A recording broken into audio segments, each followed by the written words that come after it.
Welcome to the Realtor Diaries podcast. I'm Kim Jacobi, and with me is Elijah McGowan. We're with Center 21 and the Jacobi team. Yes, and don't forget, if you want to hear your story on our podcast, you can submit them at the Realtor Diaries podcast at gmail.com. That's the Realtor Diaries podcast at gmail.com. Don't forget to like and subscribe. Yes, please. Now, today, and I'm surprised that it's taken however many episodes we've done, a year's worth of episodes to talk about this topic, but today we're talking about moving. Yeah. I know, I feel like all we talk about is moving, but we've never really dug down into that specific topic. Right. Yeah. So we're going to start off with talking about our own experiences with moving. It's interesting because you weren't born in Chico. Mm-mm. I wasn't born in Chico. So we both moved at least once. Yeah. I think we moved a couple more times. Yeah. But I was thinking, like, I've never really counted it out. So I moved before I could remember things. Yeah. So we won't count those. But moving to California, and then we had 1, 2, 3 houses. And then I moved out of that house when I was this tall, became an adult. And then I moved to Chico, and I moved in Chico twice. So that is, I've moved 9 times. That's a lot. Is that a lot? Yeah. I think it's a lot. I don't know what the average is. It'd be interesting to know. Average 23-year-old, 20 times they've moved. Yeah. Maybe it's 9, maybe it's not. I know a lot of military families move a lot, just yes. That's where the job takes you. But that's not my case. Yeah, I think in my whole lifetime, I've probably moved a little over 20 times. Yeah. As an adult, I would say, after, gosh, I really didn't think this through, and I don't want to take the time to do it, but I would say maybe about 8 or 9 times as an adult. Yeah. So maybe the average is right around that. Yeah, I know, but it's crazy the different situations I've moved into and out of. Like, first time I can ever remember moving was so we adopted a dog in Tennessee. Then 2 weeks later, we packed our entire life into a U-Haul, and we lived in the U-Haul for 3 days. Oh my gosh. I remember being in motels in New Mexico, driving through. I don't think we ever hit Oklahoma. I think we drove through Texas and into New Mexico. But 3 days on the road in a U-Haul. When my mom was tired of us, she would go hop in her car that we were towing behind the U-Haul. And she'd be there for hours. And then we park at the motel. I'm so empathized with that. I mean, 6-year-old me and my 8-year-old brother and our 4-week-old puppy and my dad. Ooh, yeah. That must have been a hard move, but I was just in the car. Yeah, you probably thought it was great. Oh, time of your life. I have a couple vivid memories, and one of them is driving through a desert, and you can see I think it was a city on the horizon, and I was like, what's happening? Because I'd never seen that before. I'm from Tennessee, open skies, no hills. Oh yeah. And so especially entering the Central Valley, why is there a hill everywhere? What are those lights? Exactly. I know. I'd never been to city so big, a Bay Area, Oakland, San Jose, San Francisco, that. Mm-hmm. Those huge metropolitan areas, I just never experienced anything like that before. That was my first move. Yeah. Well, first one I can remember. Yeah. It's crazy. But where did you grow up again? It's not Valley, right? Yes. That Bay Area. I was born in Eugene, Oregon, but then my mom moved me as a baby to California. Gotcha. So, but I've lived in California my whole life since I was a baby, except for 1 year up for college in Portland. But yeah, no, we moved around a lot when I was a kid, and it wasn't because we were a military family. It was just life circumstances. Yeah. But I lived in Oakdale, Modesto, Stockton. When I was really young, I think we lived near the coast in Capitola. Really? Yeah. That's cool. I know. But I ended up in Lodi in high school, and that's where I graduated high school. But I really wanted to talk about our move when Emmett and I moved from one house in Chico to another house in Chico. Okay, yeah. Because it was quite the ordeal. Really? Yeah. So we are a second marriage, and we combined 2 households. And we lived in this house together for 5 years. And we accumulated a lot of stuff. It was an 1,800 square foot house. I have 4 bedrooms, 2 living rooms, and we had a piano. We had 2 living rooms worth of couches. Oh, like a full-on dining table and a little kitchen nook table. So tons of furniture. We had 4 kids, so 6 of us total. So we thought, okay, we'll rent a 26-foot U-Haul.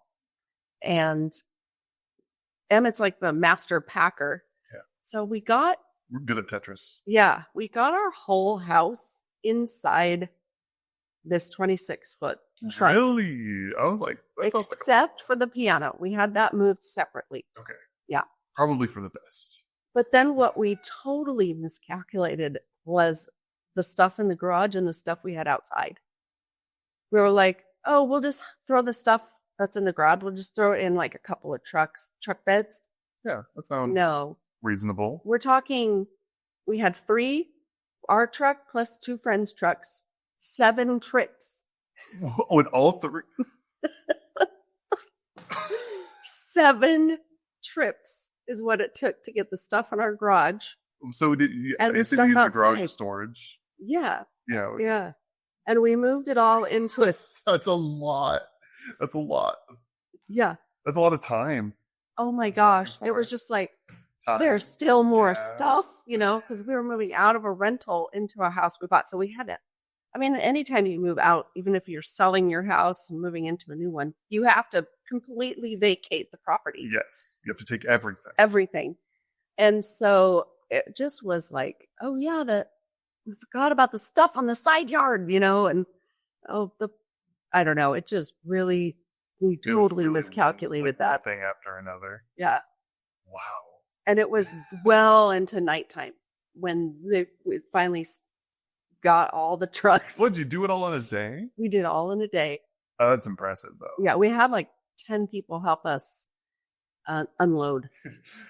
Yeah. Out of the trucks, load up the trucks, into the trucks, back to the other house, out of the trucks. We would not have been able to do it if we hadn't had such a big crew show up. And of course, who was that crew? It was our Center 21 family. Was it really? Yeah. That's awesome. It was.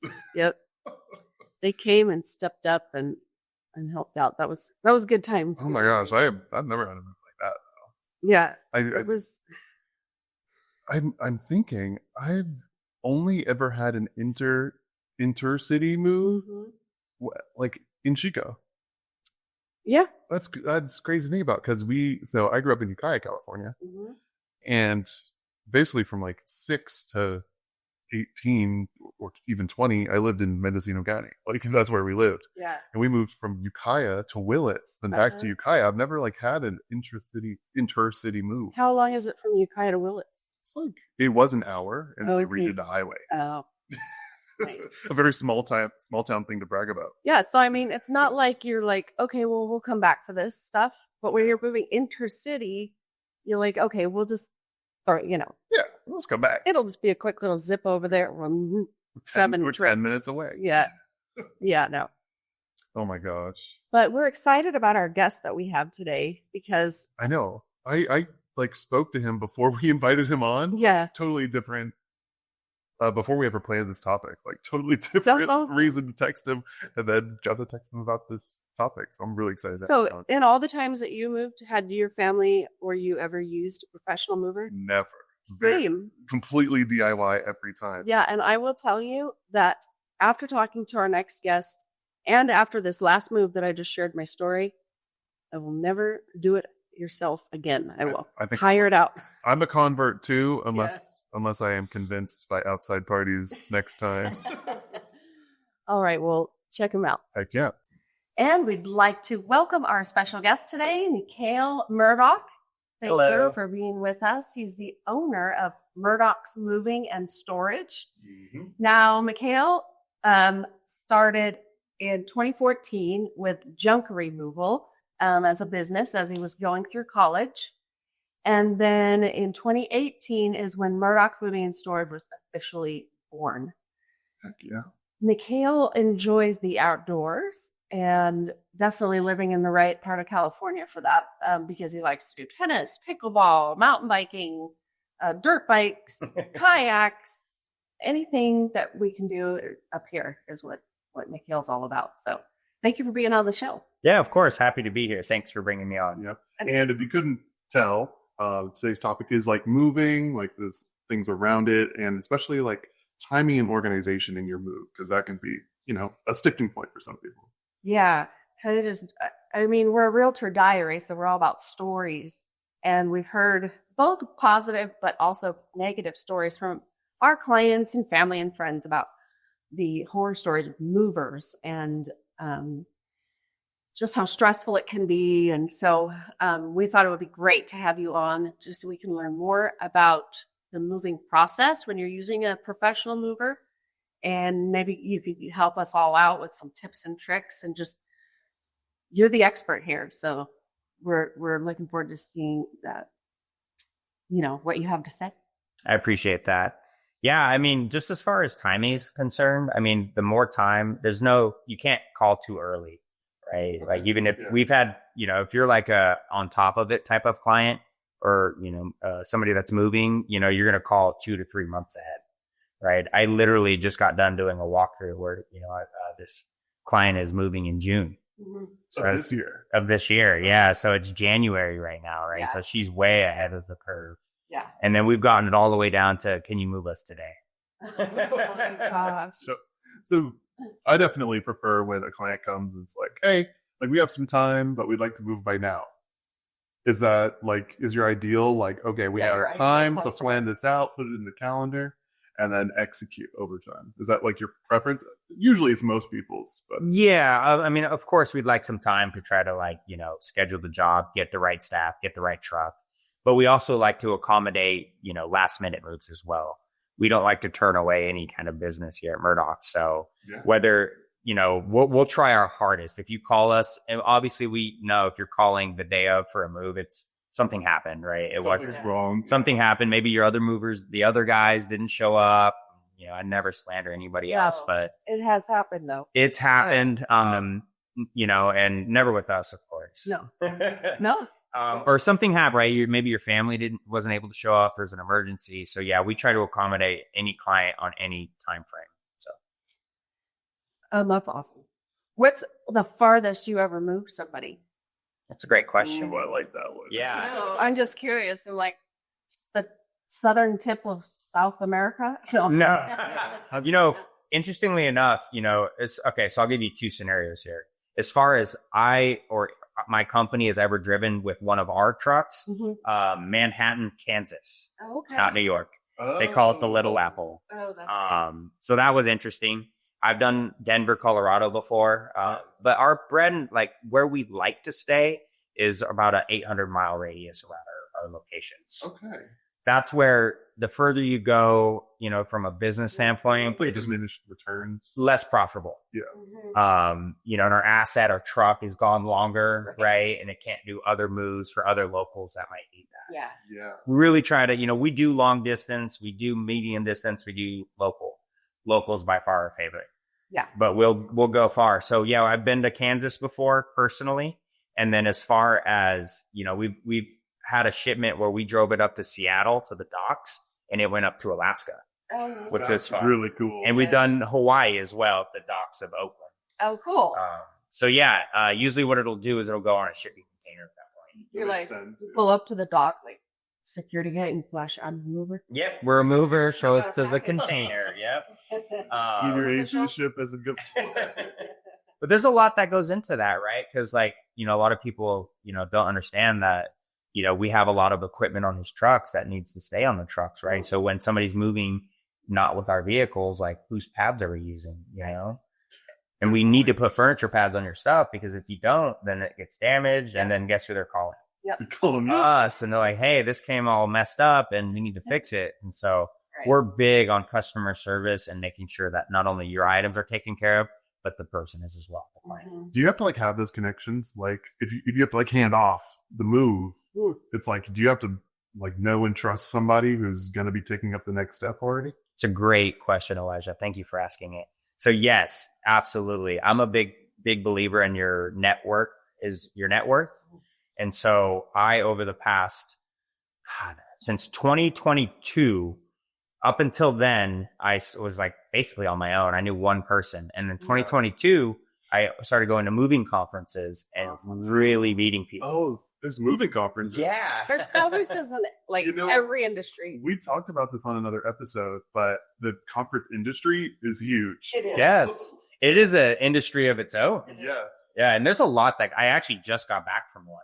Last weekend, I was in Arizona at one.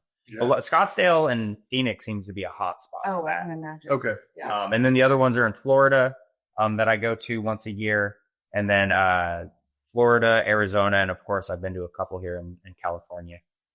But yeah, so back to like knowing other movers. Yeah, it's crazy how many I know. Like I know movers in Hawaii. Yeah. I know movers in Oregon, Washington, Arizona, all over Colorado, New York, Florida, and everywhere in between. I'm a part of groups that know, I can put a request out there. Hey, I got a shipment. And we talk in moving, we talk in terms of either cubic volume or weight are the two, not, hey, I got 100 pieces of furniture, right?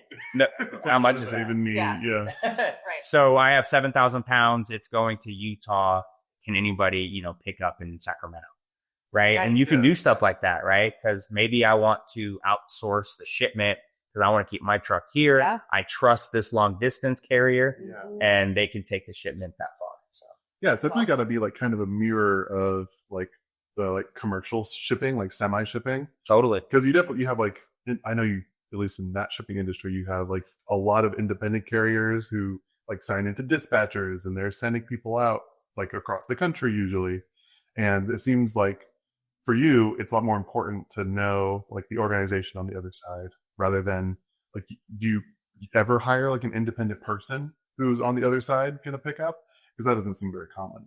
Well, what we do actually, it's funny that you bring this up. We just took a ship because we're not perfect, right? We're a business ran by people and people aren't perfect, but we do try to get close to that. And so we actually had an instance where we moved a client that was actually referred by a local realtor here. We brought that person up to their destination and it was a few states away and everything was flawless from origin, packing, loading, driving. Anybody we send on a long haul is trusted in our company. So they do a great job. Yeah. But the help that we hired was up there was outsourced. So we hired this person. They put an ad on Craigslist and hired somebody else. No. And it became an issue because the person we hired had no intention of paying these people. Oh, no. And so these people finished the job and they were like, hey, where's our money? I'm like, well, I paid this person already. Yeah. They're like, well, we don't know that person. And I ended up having to pay twice because I don't ever leave somebody hanging, right? That's like a scam against companies like you. That's horrible. Right. So that's why you need to be careful when you're hiring the movers and check them, right? Check their reviews, check their websites, make sure they're licensed, insured. Because there's a lot of bad movers give the good ones a bad name. Yeah. It sounds like no matter where you live, if there's a moving company locally, start there because then you can see their eyeballs and confirm. And then there's going to be other locals around giving good reviews or bad reviews. So absolutely. I was going to say, you guys are so active in the community. We try. Yeah. I do love to give back to the community that supports us. Yeah. In college, I didn't really understand that concept. I mean, I'm a person that loves to give regardless, but like, it wasn't until I started working for myself and really started growing the business that I realized that it's like reciprocal. Yeah. And you can just tenfold make back what you give out just by sheer generosity. That's right. So I try to donate where I can, even if it's me personally. Like I just pulled up, was in Ace Hardware and there's a guy that had a little fundraiser for children. I'm like, I love to get back to the kids. Yeah. So I gave you some money. He had a bunch of candy bars. I'm like, just one. Yeah. It really is what goes around comes around though. Totally, Elijah. Well, I have been burning to ask this question and I don't want to run out of time. And so I'm going to get my question in. Okay. The organization part of moving. So when someone is going to hire your company, is there different levels, like where, or what do you expect from the person that you're going to be moving to do with our stuff? And what are some tips that you could give anybody listening or watching to stay organized? So they know where they're like, where did I put that, my favorite spatula? What box is that in? And I like that question, Kim. Thank you. So yeah, there are some great organizational tips, because like even if you're an experienced mover or you're moving, so one of the first questions we ask people is, how long have you lived in the house? Because if somebody's lived there 1 year, chances are there's probably still some stuff in boxes. Yeah. And they're used to moving, and it's not as serious. But if you've been there 20 years and you haven't moved in 20 years, there's stuff in all nooks and crannies, because as humans, we love stuff, right? So great question, Kim. So what I would recommend is, a lot of people get overwhelmed in the packing process, but if you just start, you will notice that it starts to kind of just happen. And a lot of people will start like in the garage, right? Get your garage organized, and it just kind of flows to the living areas, the closets, and goes forth from there. I recommend really like labeling the boxes well, right? Like in my company, we label, kitchen, if it's an appliance, air fryer, who packed it, and we packed it, carrier pack. Or if it's PBO, packed by owner. And we'll take boxes that were packed by the customer, PBO it. If it's not labeled, we'll label it. So you guys also provide packing services? We do. Okay. We do. And one thing we found, and I'm big on this, and I teach my crews this, we have a really good training process, is like, we tell our clients, keep your valuables with you, your purse, your wallet, your car keys, your checkbook, because you're going to need it. And all those things that you run around with all day, put those in a corner somewhere on the counter, and tell us not to touch it. Your medications, the things that you need every day. Yeah, because what's the worst thing that happens is like we get to the end of the load. And I've had this happen, actually. I have personally had to go into a truck, unload partially, and find the car keys, because you're not going anywhere without the keys. Or am I going to tell the client no? Like, oh, you're cooked? No, of course I'm going to help you. Was I really excited to go back in and do that? Not really. It sent us back, but we did it. Yeah. So I would recommend, keep, for your clothes, right? Like, how many outfits do you need? How close are you to the move? A friend of mine, actually, we were joking about it, talking about preparedness on moves. Like, if you're not eating off of paper plates and cups, then you're not still quite ready. Yep. So yeah, I think keeping your valuables in one area, making sure you have the things that you need to live off of, and just start the packing process. So, I mean, people really do end up living out of a suitcase for a little bit. Totally. Yeah. Yeah. And experience movers, you can always tell. Because when you're doing a walk, because anytime we come up to it, we're there. Say we're moving and we're not packing, and we do a little walkthrough. A lot of, some clients, they'll just kind of like breeze right past stuff where I'm like thorough. Yeah. Like, is this going? Is this going? Is this not going? Because the worst thing you can do is pack something that didn't go. Yeah. Wasn't supposed to go. Right. And now we're ripping into that truck, after it's loaded, and it's not ideal. So that's smart. Yeah. I know. I can imagine, like, I can see your brain, like, you're really on the ball. I'm probably like a little less on the ball because I don't move people that day. And sometimes those are guided tours, right? Like, I know, I can tell if a client's like not used to that process. Yeah. So I'll kind of guide them through, like, and everybody's like, I've seen companies that like one guy's doing the walkthrough and everybody else is everybody on the crew is doing that walkthrough. It's important. Yeah. And then after the walkthrough, we all run into the truck and we talk about what we just saw. We divide and conquer. Same page, yeah. That's probably, I've never hired movers, and that's probably my one hesitance is always like, I'm going to pack something that I need, and but like, are you a DIYer, Elijah? I definitely. You're a U-hauler? I can tell. Well, when I was 6, my family moved in a U-Haul from Tennessee to California. Oh wow! So a long heritage of moving yourself. Were you in the U-Haul too, or were you? Yes, I was in the U-Haul for 4 days. How many trucks? Was it a one trucker? All one truck, and we towed my mom's car. That's impressive. Yeah. You don't know how often we run into like somebody that has like multiple trucks of stuff, right? And we don't do like the semis. right? Because there's carriers like that's a whole nother situation. Because then you're like, we're already regulated by the Department of Transportation. A lot of people don't know that. Oh, wow. We have to be licensed with the state to carry a certain level of insurance. And the DOT regulates us. We have to do, all sorts of like random, physicals for med cards for our drivers, random, drug tests to make sure our drivers are all good, which we do anyway. Yeah. But yeah, if you get into semi moving, that's a whole nother animal. Also, I had no idea about the DOT, like managing you guys. Well, governing, I guess, is the better. Have you ever driven to Reading, Elijah? I have. So Cottonwood, as you come into Reading, Cottonwood's one of the first towns you hit. Yeah. You look off to your right and left now. They're both northbound and southbound. There's a way station. Yeah. So I never used to notice those before. Now we have to pull into those and you go through and there's 2 lanes if you're loaded or unloaded and the light's green and it's green and it's green. And then if it turns red, you got to pull in and get an inspection. Wow.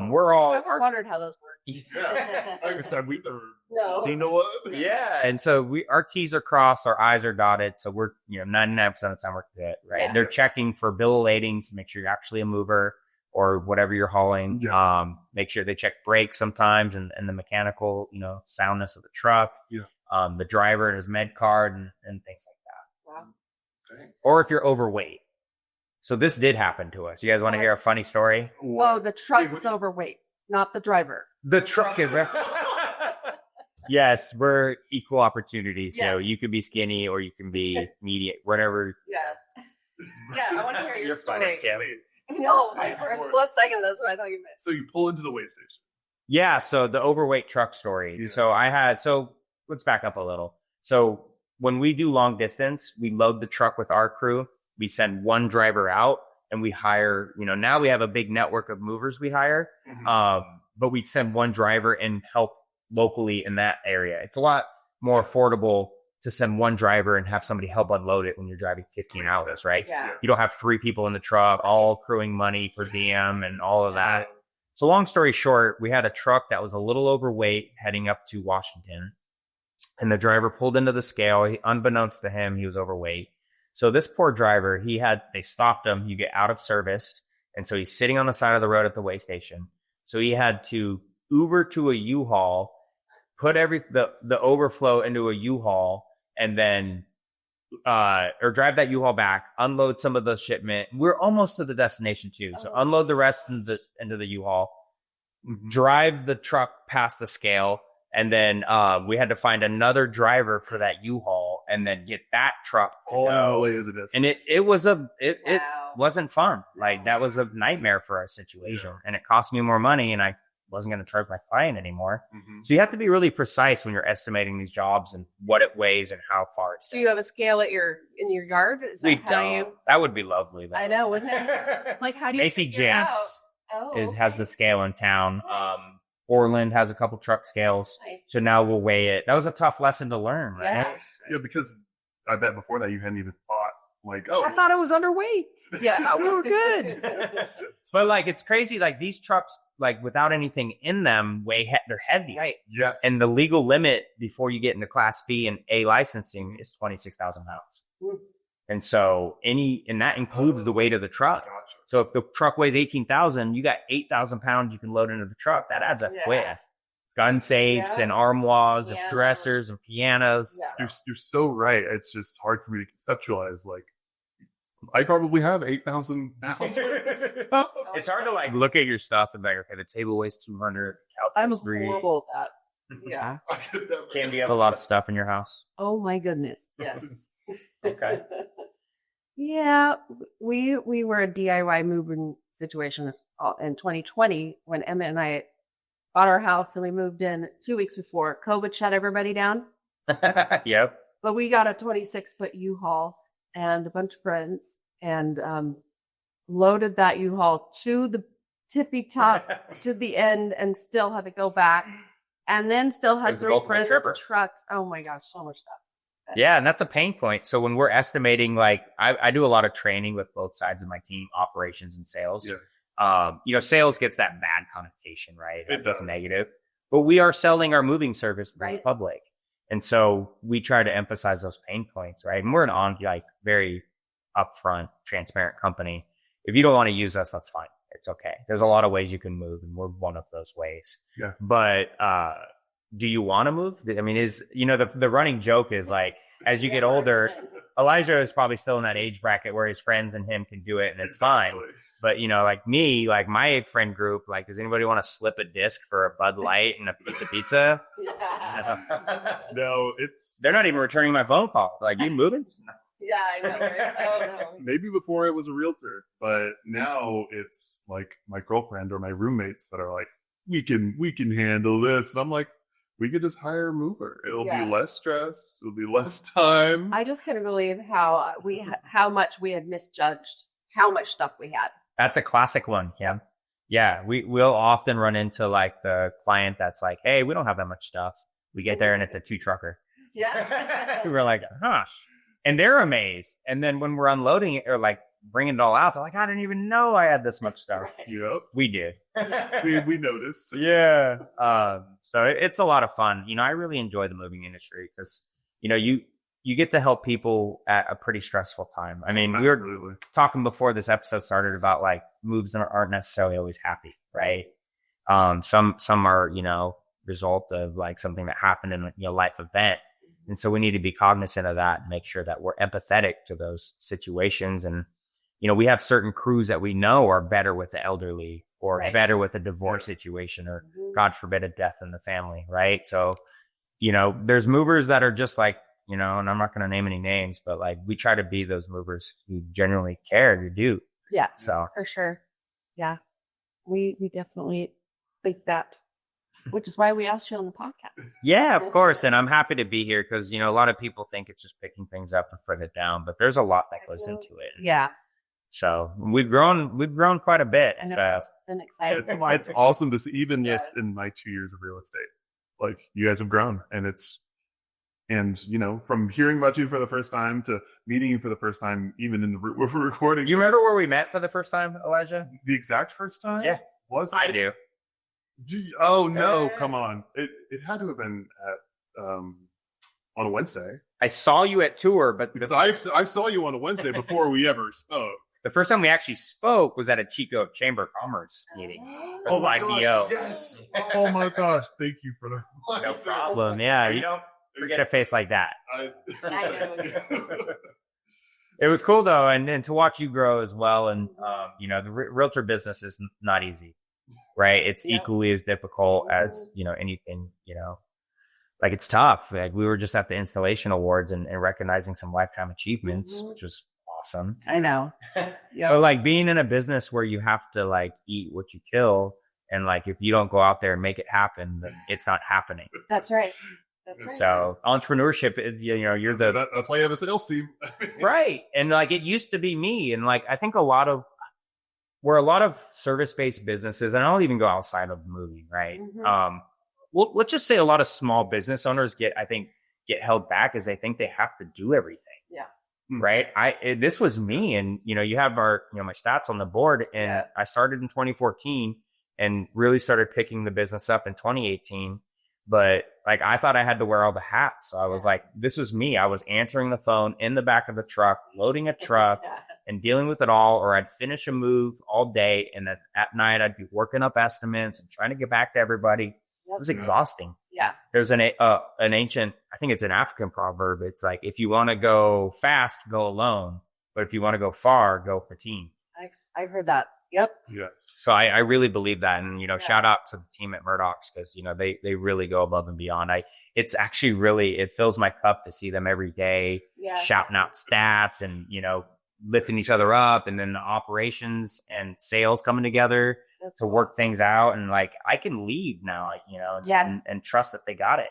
That's so cool. Congratulations. They got my back. Yeah. Because moving certainly didn't. Just kidding. Well, thank you so much for coming on. Yeah. And, if you're in Utah County or where Sutter County. Where else can they find you? So we have 2 locations, Chico and Yuba City, and we service the greater Northern California area and beyond. But most people start in these areas. Yeah, check the description of the video for contact information. Yep. And I'm happy to reach out. I've really been doing a lot of conferences and listening to a lot of podcasts about development. So I love to share and help the community out any way I can. And now it's time for the news. Today's topic, moving, of course, as we heard from Neacail. Lots of good stuff he had to say. Yeah, I was really impressed. Yes. Yeah. And, we have some tips and tricks. I have a New York Times article up, and you brought something fleshed out today, so. Yes. I think I was going to pick my favorite tips from this article. Okay, good. I think mine are a little more general, but, do you want to start us off with something interesting? Sure. One little tip kind of hack was, the empty toilet paper roll. So to avoid serious cable tangle, you can roll up your cords and stuff it inside the roll and then label the roll. Oh, yeah, because it's cardboard. Mm-hmm. So you could write on it. You cut up your paper towel holder in half, the cardboard tube. Use that. Either way. Yeah. Okay, that's a pretty niche one, but it seems really useful. Yeah. Instead of like having a box full of cords, which I currently have. Well, and then of course, before you unplug the cord, especially if it's like the back of a very complicated like older stereo system, take pictures so that you can remember. Yes. And I even have gone so far when we moved 5 years ago to put like wrap duct tape on the end of it and say, this goes, kind of like. I did that recently. So in my current apartment, I'd had to move my office like 3 times. Oh man! And so it's like, yeah, I have a complicated computer setup. Not to brag, but I believe it. I would the first time, a couple times, I just took out the cords, and then they're all similar. And I'm like, okay, I guess I'll just plug them in however I can. But I just took like a little bit of masking tape. Yep. And I was like, 1 goes to 1, 2 goes to 2. Like, yep. Simple, but like, IKEA style. Exactly. Yeah. It's like not complicated, but it really helps when moving it 2 doors down. Yeah. That was really nice. And I saw on this article, like, that moving is a really good time to get rid of excess. Mm-hmm. Which, I mean, that could be hard if you've been living there for 20 years. I know. Like, what do you keep? What do you get rid of? But, I mean, what better time is there when you're moving to an entirely different living situation? Yeah, and I even saw, like, a couple things on that same tip was, number one, if you have some things that are just, like, too valuable to just give away, start early. Start selling them on, whatever your local Craigslist, Marketplace, whatever works best. And then the other tip was, if you're going to be moving yourself and having friends and family help, give them first dibs of the stuff you're giving away. Oh, that's nice. Yeah, that's a good way to do it. Yeah, I know, get so wrapped up in the move, like trying to plan everything. Right. It's nice to take care of your people. That's right. I liked this one. We always think about packing, but keeping in mind unpacking. So it says pack the items that you'll need first when you get to your new place in a clear plastic bin so that you could see in there. Ooh, yes. Like box cutter, paper towels, trash bags, eating utensils, select cookware, power strips, phone charger, toilet paper, tools. A pan to cook on. Yeah, exactly. In relation to that, like having a few like clear boxes that you keep like to the side with things you need. But when you're like packing everything, you really want to use, if you can, like the same size box. I know, because then it helps loading. Yes. Yeah. Especially if you need a moving truck, you should use like a pretty large size box and then I'll just use all the same. Yeah. And that'll probably serve you pretty well. Except for books and like canned food, don't put those in a big box. Yes, because that could be an issue. Yeah. We recently went on tour and I got a big box of books. Oh. And I hurt my hand. I like bruised my hand, like the bone in my hand. Because it was so heavy. Was that called a contusion? Yeah. It was bad. So yeah, definitely you want to have a standard size of box. Yeah. But you also want it to not be so big that you're injuring yourself in the moving kit. Or just put like some books on the bottom and then put like your kids' stuffed animals on top, or linens, lighter things on top, and then just have several boxes that have the heavy stuff in the bottom and lighter stuff on top. It's a good way to do it. To save money on bubble wrap, use like your clothes and linens and socks are good for cups. I would say not everyone has too many kitchen towels, but I have too many kitchen towels. I know, but yeah, I mean, I know a lot of households use like plastic cookware and stuff just because it's easier to get a hold of. But my first ever like dish set, I always pack it with like towels or like even like bread towels that are the thin ones. Yes. Always trying to keep good care of your stuff. Well, if you've ever been to a U-Haul store, they sell boxes for very specific purposes. Oh, okay. I have not. Yeah. So like if you wanted to buy a box just for glasses, they have these little cardboard dividers. And then, that's got it. And then they also have plate ones. So your plates can stack vertically because they are less likely to break if they're vertical. Oh, because they're not like linking up with each other. I wish I had known that a little earlier. U-Haul sells all kinds of boxes. I know. I mean, there's a million tips we can go through, but I had a couple more specific ones for the ladies I wanted to share. Well, it could be for men too, but okay, perfect. You know, we got all of our necklaces and our jewelry, and how are we going to move those so they don't get tangled? I always take like a hand towel and lay my necklace out and then roll it and then lay the necklace out and roll it. So that's one way. Or this article suggested using saran wrap. Like get a piece of cardboard and wrap it in saran wrap and then lay your necklaces out and then wrap it again in saran wrap. Oh, interesting. Yeah. And then another one for those people who carry makeup, like eyeshadow, compact powder, you know, those can break sometimes. And then they said put like a extra cotton pad in there to just kind of buffer it a little bit. Yeah, especially for those like hard makeup kits. Yeah. Like they shatter sometimes when you're using them. Yeah. There's nothing like opening up an expensive thing, you know, eyeshadow that you got and it's all broken. I can imagine it. I know. Well, awesome. Well, I hope you found this useful, guys. And that is the end of what we got for you today, I do believe. That's right. Thanks for watching and stay tuned for our next episode. Heck yeah.